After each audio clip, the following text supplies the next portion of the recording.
What do you do if you're a world leader trying to get over a horrible past 7 days? If you're Britain's Theresa May, you go on national radio and take questions directly from the public. She was speaking to Iain Dale, a panelist on our very own CNN talk show. Here is some of what she had to say. Listen. I'm particularly just worried about this no-deal scenario. I know that you really want to try to get a good deal, but what would happen in the case, and you released a white paper on this yesterday, what is your backup plan for EU citizens in case of a no-deal? Yes, well, as I say, we're looking at the... we want you to stay. That's the basic message. We want to ensure that you can stay in the UK. Obviously, the reason we're having these discussions with the EU is because once we leave the EU, if we've got an agreement with them, then it's about how there's that reciprocity of treatment. But we want you to be able to stay, and we want you to be able to contribute to our society. But can you guarantee that Nina and all the millions of people like her under a no-deal situation would be able to stay with the same rights that they enjoy at the moment? Well, we will. The rights that we've looked at the moment of people staying when we've got a deal with the European Union, and that's what we're working at. But we're talking about no deal here. No, yes, I know you're talking about no deal, and that's why what I'm going to say to Nina is that we will look at the arrangements that we would put in place in relation to no deal. We're doing work on that at the moment. If there was a Brexit vote now, would you vote Brexit? Because you voted Remain in the referendum. Have you changed your mind? Well, I don't answer hypothetical questions, but what I have... It's a pretty easy answer. I would be able to answer that. I know I would vote in exactly the same way. Well, I voted Remain. I voted Remain for good reasons at the time, but circumstances move on. I mean, I think the important thing now is that I think we should all be focused on delivering Brexit. Absolutely. And delivering the best deal. But you're asking me to say, how would I vote in a vote now against a different background, a different international background, a different economic background, but you can't potentially? Tell me that you would vote leave now. I mean, Jeremy Hunt, when I interviewed him at the conference, he said he voted Remain in the referendum. He's the chief advocate of Remain. He said now he would vote for Brexit because he says George Osborne's economic predictions did not come true, and he said that he was fed up with the belligerent attitude of the European Commission. Now, if he says he could change his mind, I don't quite understand why you can't, seeing as you are Prime Minister leading us into Brexit. Yes, and I'm Prime Minister ensuring that I'm going to deliver Brexit for the British people. But you can't tell me that you would now vote leave in a referendum. Because I think, Iain, when you come, I could sit here and I could say, oh, I'd still vote Remain or I'd vote Leave, just to give you an answer to that question. I'm being open and honest with you. What I did last time round was I looked at everything and came to a judgment, and I'd do exactly the same this time round. But we're not having another referendum, and that's absolutely crucial. I'm joined now by the man you saw there in that clip, Iain Dale. He was interviewing the Prime Minister, and also here with me is Ayesha Hazarika, a fellow CNN Talk panelist. They both join me now. Hi. Iain, what did you make of this interview? It was a bit cringe-making in parts, wasn't it? I mean, she was asked quite clearly, would you still vote Remain? Yes or no? I don't know how many times you asked it, 5 or 6 times? She wouldn't give an answer. You showed 2 minutes there. It was actually a 40-minute phone-in, and she did well on quite a few other questions. But on Brexit, you would expect the Prime Minister to be able to be really fluent, to answer a question very clearly. But as you saw there, that didn't really happen. And I think a lot of people will wonder why, as somebody who's leading Britain through these Brexit negotiations, she can't actually say, yes, well, of course, if there was a referendum now, I would vote Brexit. She's in a tricky position. If she says, yes, I'd vote Remain again, then people would be wondering, why on earth are you leading negotiations to leave? If she answers, no, I'd vote Leave now, they'd say you're flip-flopping, wouldn't they? Well, her health secretary, as I said in the interview there, Jeremy Hunt, he told me last week in an interview, which is kind of why I asked the question, that he had changed his mind for very logical reasons. Now, she must know what she would do. She says, well, I don't answer hypothetical questions. Always a get-out clause for any politician, as you well know when you've been interviewing them. But that did not come over very well. What did you make of her demeanour? She was actually, when she started, we talked about her conference cough. When she made that conference speech last week, she had somebody rush the stage and then she couldn't really get her words out because she was coughing for half of the speech. And she was very good on that, and she was quite light-hearted.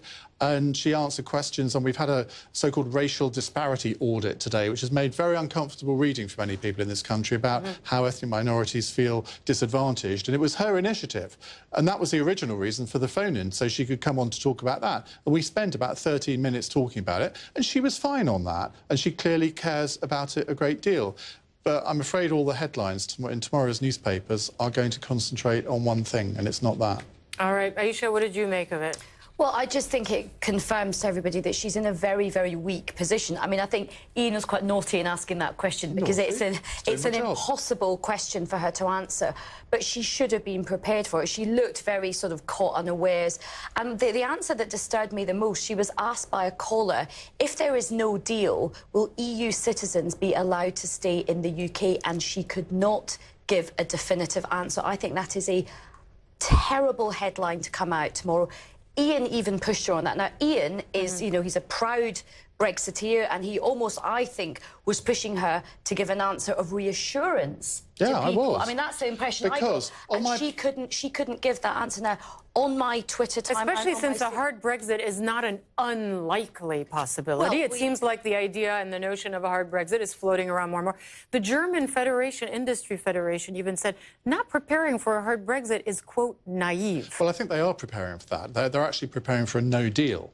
But I don't think those preparations have got very far yet, because it's only in recent days that Theresa May and David Davis, the Brexit Secretary, have been talking about this. I'm not sure I take a lot of notice of the German business organisation because... But the whole point of Brexiteers, they've been saying over and over again, the Germans need to sell their cars to somebody. What you need to do... So if the German Industry Federation says we're going to prepare for hard Brexit, it's not inconsequential. It's a corporatist organisation like the Confederation of British Industry in this country. What you have to do is to talk to the individual businesses. They're the ones that are putting pressure on the German government, not necessarily through their trade association. But Iain, what this does show is that the government is so at sea on the Brexit plans. I mean, I got the impression from that tortured clip when you said to her, would you change your mind? Clearly, the answer was no. She said, I voted Remain for good reasons. I think as she sees the mess that is looming ahead of her, she can see this cliff edge, and that's why her body language looks so sort of tortured. Does the Labour Party have a better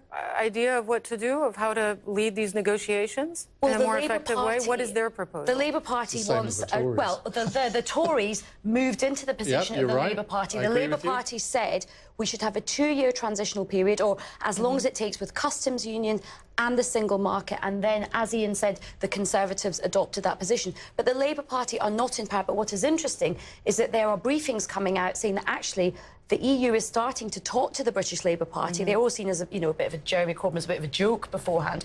They are having discussions with the Brexit Secretary, Keir Starmer, the shadow Brexit Secretary, and Jeremy Corbyn, because they think British politics is in such disarray. Who knows what may happen? What they're doing is just trying to stir the pot and annoy the Conservatives. That's what they're doing. They don't need to stir the pot that much more, because clearly Brexit is in disarray. But I mean, I guess from the outside looking in, a lot of people ask me, now here's a prime minister who called an election when she didn't have to, lost her majority, and is now saying, as if there is no debate about it whatsoever, there will never be a second referendum, even on the terms of the deal. Well, how is that acceptable to Britons? I think this is the question I get. This is the woman who said... This is the question I get most often. Remember, this is the Prime Minister who said, I will not call an early election. I will not call an early election, and she did. So I would not have any store in her words saying that there won't be a second referendum. Well, there won't be a second referendum, and the reason there won't be a second... You don't know that. I do know that, because no, you don't. If there is a second referendum... On the terms of a deal, not on the... It's taking the British people for fools. It was 52-48. Yes, that was close. No, but nobody's saying a referendum on whether or not to Brexit, but a referendum on the terms of the deal. No, that's what they mean, though, because if you don't accept the terms of the deal, you have to stay in. You could come up with another deal, couldn't you? Or should we make it best of 3? Why not? As a seasoned political commentator, we've all called things wrong, and I think we can't make any predictions on this. There could be a second referendum. Well, my prediction is that there won't be. OK, so let's look a little bit forward, because time is of the essence here. We're a year and a half away from 2019. What's going to happen? Just every few weeks, the two negotiators on one side, David Davis, and the EU on the other, will say two very different things at the same press conference, and then we'll get to the next round of talks? If you read the book by Yanis Varoufakis, the former Greek finance minister, he shows exactly how the European Commission operates in negotiations. Now, we're not Greece, I'm not saying we are, but they are following the blueprint of what happened to Greece in 2013. They will take this right up until the 59th minute of the final hour. And they will rely on the fact that we will just cave in and give up everything. Well, we're not going to do that, I don't think, nor should we do that, because it shows a sign of weakness. Well, we're not a weak country. What Yanis Varoufakis, we interviewed him here. I think it was one of the most interesting interviews on Brexit that we actually conducted, because what he said is Britain is going to spend 2 years negotiating about who to negotiate with, how to negotiate. Exactly. It's going to go on and on and on, and it's going to be crazy making for them. They think they have a negotiating partner, but they don't. Anyone that's, I mean, I used to be a British civil servant. We used to go in and do quite a lot of work with the bureaucrats at the European Union. All of this is just fluff. All of this is wheels within wheels. This is all the amuse-bouche before the main deal will be struck, which will be in the 11th hour. And the truth is, Iain, despite what you say, there is the might of the EU against Britain. They will have the upper hand. That's why a lot of people were against Brexit. I'm not quite so defeatist as you. And I don't think Britain is going to get a brilliant deal. We will have to take what Will you be able to say amuse-bouche after Brexit? We will have to take what we are given. What kind of language is that? That's the reality of negotiating. Dear. Iain Dale, Ayesha Hazarika, thanks so much for joining us. We really appreciate it on this day, and it was great listening to your interview, your call-in program with the Prime Minister today on LBC.